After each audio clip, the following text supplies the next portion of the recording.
Assalamu alaikum warahmatullahi wabarakatuhu. Amanya John Kabanda, President Futa.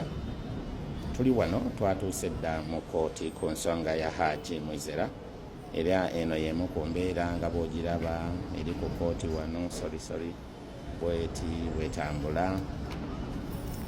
Abantu batuuse dda mu bungi, batuuse batandikiriza okutuuka epaakingi buli gwe mulyango mwe tuyigenda okuyingira. Naye essaawa eno olunaku olwaliro kye tugendako, tugenda kuwulira application Haji ng'asaba bail, asaba okweyimirirwa awoze ng'ava wabweru. Omusango guba teguwedde. Omulamuzi asobola okugiwulira olwaleero n'amuta, oba asobola okwongerayo n'aganja kuwa rulingi yange ng'ennaku z'omwezi bwe ziti.